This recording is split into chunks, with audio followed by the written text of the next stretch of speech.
Hello guys, आपका स्वागत है काइजू नंबर 8 के सीज़न 2 के एपिसोड 9 में। तो गाइस, इस एपिसोड में हमें बहुत सी चीज़ें पता चलने वाली है। ये एपिसोड बहुत ज़्यादा खास है, तो आखिरी तक बने रहे। तो चलिए गाइस, बिना किसी देरी के एपिसोड को स्टार्ट करते हैं। एपिसोड स्टार्ट होता है और हम न्यू डायरेक्टर इतामी को देखते हैं, जो कि डायरेक्टर इसाओ को याद कर रहा होता है। और तभी यहाँ पे डायरेक्टर इसाओ को भी दिखाया जाता है और ये थोड़े बहुत होश में होते हैं काइजू नंबर 9 के। इसके बाद सीन बदलता है और हमें काबुका को दिखाया जाता है, जो कि बहुत ज़्यादा मेहनत कर रहा होता है। वो स्क्वाड्रन कॉम्बैट टेक्निक को सीख रहा है, जिससे वो अपनी पावर से पावर को जनरेट करके अपनी फुल बॉडी तक ला सके। काबका को होशिना ने कहा था कि इसको सीखने के लिए तुम्हें रोज़ ही प्रैक्टिस करनी होगी और इसमें कोई काम चोरी नहीं चलेगी, क्योंकि वो हर हफ्ते 2 बार ही आएगा और चेक करेगा कि तुम प्रैक्टिस कर रहे हो या नहीं। हम देखते हैं कि काबका अपनी पूरी जान से इस प्रैक्टिस को कर रहा होता है, जिस वजह से उसके पैरों में काफ़ी ज़्यादा दर्द होने लग जाता है। और तभी वहाँ पे किकुरू आ जाती है और काबका का मजाक बनाने लग जाती है। वो कहते हैं कि अच्छा, तो तुम स्क्वाड्रन कॉम्बैट टेक्निक सीख रहे हो, वैसे भी अच्छा ही है क्योंकि तुम्हें वेपन तो यूज़ करना आता ही नहीं। जिस वजह से कावाका को गुस्सा आ जाता है और उस पर ज़ोर ज़ोर से चिल्लाने लग जाता है। और कावाका कहता है कि तुम्हें क्या पता कितनी मेहनत लगती है और कितना ज़्यादा मुश्किल है। तब किकुरु कहती है कि मुझे पता है, क्योंकि मेरे डैड भी किया करते थे। जो सुनकर कावाका और भी ज़्यादा मोटिवेट हो जाता है कि अगर डायरेक्टर रिसाव करते थे तो मुझे भी ये ज़रूरी करना होगा। तो इसके बाद किकुरु कावाका को उसका फ़ोन वापस कर देती है, क्योंकि कैप्टन हाशिकागावा ने कावाका को फ़ोन देने के लिए कहा था। और साथ में वो कहती है कि सभी दोस्तों से बात कर लेना, क्योंकि काफ़ी टाइम हो चुका है तुमने किसी से बात नहीं करी है। तो फिर कावाका अपने रूम में चला जाता है और देखते हैं जो कि मोबाइल रखकर सोच रहा होता है कि उसे सबसे बात तो करनी है, लेकिन ये समझ नहीं आ रहा होता है कि वो सब उससे बात करना चाहते भी है या नहीं, क्योंकि उसने इतनी बड़ी बात उन सबसे छुपाई है, क्योंकि वही काइजू है। और पता नहीं वो उसके बारे में क्या क्या सोच रहे होंगे। लेकिन तभी वो अपने फ़ोन को ऑन करता है। लेकिन जैसे ही वो अपने फ़ोन को ऑन करता है, एकदम से बहुत सारे मैसेजेस आना शुरू हो जाते हैं और काफ्का ये चीज़ें देखकर बहुत ज़्यादा शॉक्ड हो जाता है।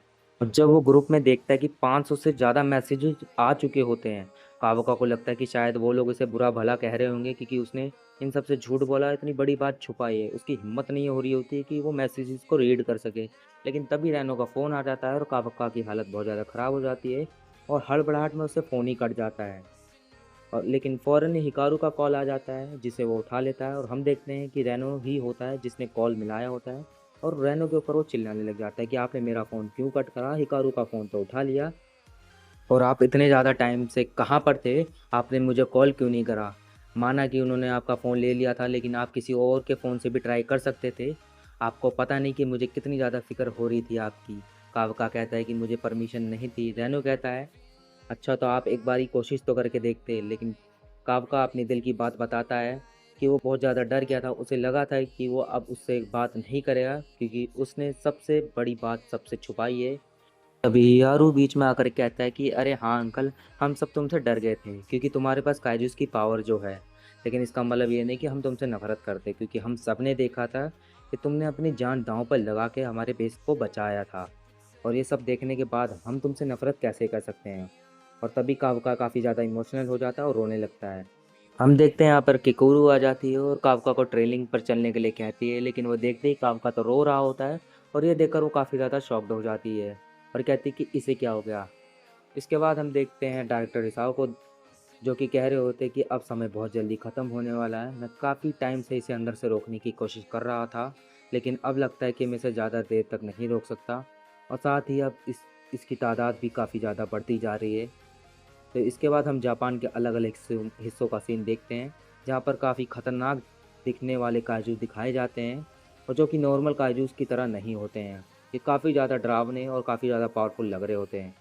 इसके बाद हम डिफेंस फोर्स को देखते हैं और डिफेंस फोर्स वालों को कुछ समझ नहीं आ रहा होता है कि आखिरकार ये सब क्या चल रहा है, क्योंकि पिछले 1 महीने में 14 से ज़्यादा काजू के अटैक हुआ है और ये लोग उससे लड़ने जाते ही हैं, तभी वो काजूस वहाँ से गायब हो जाते हैं, क्योंकि हमारे पहुँचने से पहले ही वो काजू वहाँ से गायब हो जाते हैं। जो देखकर ये साफ साफ पता चल रहा है कि ये काजिश ना सिर्फ पावरफुल है, बल्कि सोचने समझने की काबिलियत भी इंसानों की जितनी ही है, जो कि बहुत ज़्यादा खतरनाक बात है। तो इसीलिए डिफेंस फोर्स भी खुद को तैयार कर रही है आने वाली मुसीबत से लड़ने के लिए। उन्होंने बड़े बड़े शहरों में सेफ्टी ज़्यादा बढ़ा दी है और साथ ही वहाँ पर बड़े बड़े अंडरग्राउंड शेल्टर्स भी बना दिए हैं। और साथ में जो बचे हुए काइजूस वेपन हैं, वो लोग उन्हें बाकी सभी काबिल डिफेंस फोर्स मेंबर्स को देने वाले हैं। इतामी कहता है कि वो सभी लोग जंग के लिए पूरी ताकत से लड़ने के लिए तैयार है और अपनी जान दांव पर लगाने के लिए तैयार है, लेकिन क्या वो नंबर 9 को हरा पाएंगे या नहीं। और फिर हम दोबारा से डायरेक्टर साहब को देखते हैं और वो कहता है कि अब मेरा दिमाग काम करना बंद कर रहा है और अब लगता है कि और ज़्यादा देर तक नहीं रोक पाऊंगा। तो अब पूरे देश को बचाने की जिम्मेदारी तुम नौजवानों पर है। और इसके बाद डायरेक्टर साहब अपनी कॉन्शियसनेस को भी खो देते हैं, उनकी कॉन्शियसनेस भी ख़त्म हो जाती है। इसके बाद हम किकुरु को देखते हैं, जिसको काइजू नंबर 4 का वेपन सूट दिया जा रहा होता है, जो कि पहले हिकारी यानी किकुरु की माँ पहना करती थी। और अब किकुरु भी अपने फादर का बदला लेने के लिए तैयार हो जाती है। और साथ में हम डिफेंस फोर्स का अलग अलग सीन देखते हैं, जहाँ पर सभी लोग ट्रेनिंग कर रहे होते हैं और खुद को और भी ज़्यादा स्ट्रॉन्ग बना रहे होते हैं, ताकि वो आने वाली लड़ाई के लिए तैयार हो सके। और कावका भी यहाँ पे स्क्वाड्रन कॉम्बैट टेक्निक की प्रैक्टिस कर रहा होता है और होशिना को एक जोरदार पंच मार देता है और काफ़ी ज़्यादा खुश हो रहा होता है। उसकी पावर पहले से काफ़ी ज़्यादा बढ़ गई होती है, लेकिन होशिना कावका को एक पंच मारता है और काफ़ी ज़्यादा दूर जाके गिरता है, जिस पर कावका चिल्लाने लग जाता है कि इतनी ज़ोर से मारने की क्या ज़रूरत थी। खैर, इसके बाद हम देखते हैं कि लंच टाइम हो जाता है और कावका लंच के लिए बिल्डिंग के टॉप पर चला जाता है, क्योंकि वहाँ का नज़ारा काफ़ी ज़्यादा प्यारा लग रहा होता है। लेकिन वो जैसे ही ऊपर जाता है वो देखता है कि कैप्टन मीना भी यहाँ पे बैठी होती है, और जिस वजह से वो वहाँ से जाने की कोशिश कर रहा था। लेकिन मीना कहती है कि कहाँ जा रहे हो, आओ खाना खाओ मेरे साथ बैठकर। जिस वजह से कावका मीना के बराबर में बैठ जाता है जाकर। और अब मीना कहती है कि यहाँ पर कितनी शांति है, सभी लोग खेल रहे हैं, काम कर रहे हैं और आगे बढ़ रहे हैं। और ऐसा लगता है कि जैसे अब काजू यहाँ से हमेशा के लिए जा चुके हैं, लेकिन ये सब लोग नहीं जानते कि ये सिर्फ तूफान से पहले की शांति है। फिर काफ़का कहता है कि बिल्कुल सही कहा मीना, ओ सॉरी मेरा मतलब कैप्टन मीना। इस बात पर मीना कहती कि इसकी कोई ज़रूरत नहीं है, क्योंकि वैसे भी हम दोनों के अलावा यहाँ पे कोई नहीं है। और वो कहती है कि काश सब कुछ ऐसा ही रहता। काफ़का कहता है कि हाँ, काश किसी भी बच्चे का खेल ना टूटता और किसी भी बच्चे की बिल्लियाँ ना मरती। मीना कहती कि तुम्हें याद है जब हम छोटे थे और जब भी काजिस का अटैक होता था तो सबसे पहले तुम भागते हुए आते थे और सभी लोगों को सेव करने के लिए। तुम हमेशा आगे रहते थे, सब लोगों को बचाते थे और उन्हें हौसला देते थे। ऐसा लगता थी कि अगर काजू आ भी गया तो तुम उसे संभाल लोगे। तो इस पर कावका कहता है कि हाँ, तब वो छोटे थे, बस इसीलिए मीना कहती कि तुम आज भी वैसे ही हो। और साथ में मीना ये भी कहती कि मुझे होशिना ने बताया कि तुम्हें किस बात का डर है, लेकिन अब मैं पहले से काफ़ी ज़्यादा ताकतवर बन गई हूँ, तो अब तुम्हें मुझे बचाने की ज़रूरत नहीं पड़ेगी। और वैसे भी हमने वादा किया था कि हम दोनों साथ मिलकर सभी काजूस का खात्मा करेंगे। तो इस बात पर कावका स्माइल करते हुए कहता है कि हाँ, हम ज़रूर करेंगे। तो मीना यहाँ से चली जाती है, लेकिन वो मन में सोच रही होती है कि तुमने अभी भी झूठी स्माइल ही कर रहे हो, हमेशा की तरह। और इधर काबुका सोच रहा होता है कि वो काजू नंबर 9 को हरा पाएगा या नहीं, लेकिन चाहे जो भी हो उसे मारना तो होगा ही, इन सब के फ्यूचर के लिए। इसके बाद हमें यहाँ पे सिटी का सीन दिखाया जाता है, जहाँ पर एक काजू लड़की जिसने केकुरु का रूप लिया होता है और वहाँ पर वो खड़ी होती है और कुछ लड़के उससे आकर पूछते हैं, क्या तुम्हें भूख लगी है, तुम यहाँ क्या कर रही हो, चलो हमारे साथ, हम तुम्हें खाना खिलाएंगे और तुम्हारे दोस्त कहाँ हैं उन्हें भी बुला लो। और वो काजू लड़की कहती है कि हाँ, मैं अपने दोस्तों को बुलाने वाली थी। और वो इतना कहकर अपने असली रूप में आ जाती है और अपने सर से कुछ थ्रेड्स वगैरह को निकालती है और सभी लोगों के आर पार कर देती है।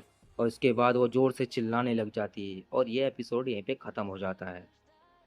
तो गैस, ये एपिसोड आपको कैसा लगा कमेंट सेक्शन में ज़रूर बताएं। और गैस, आपको क्या लगता है कि कावका कैसे और कावका की टीम कैसे इन सब का सामना करने वाली है, और क्या डायरेक्टर साहब वापस आएंगे या नहीं। अपने ओपिनियंस कमेंट में ज़रूर बताएं। और चैनल पर नया आया है तो उसको सब्सक्राइब कर दे, बेल आइकन प्रेस कर दे, जिससे हमारी आने वाली हर वीडियो आपके पास सबसे पहले पहुंचे। तो चलिए गाइस, मिलते हैं नेक्स्ट वीडियो में। अभी के लिए गुड बाय गाइस।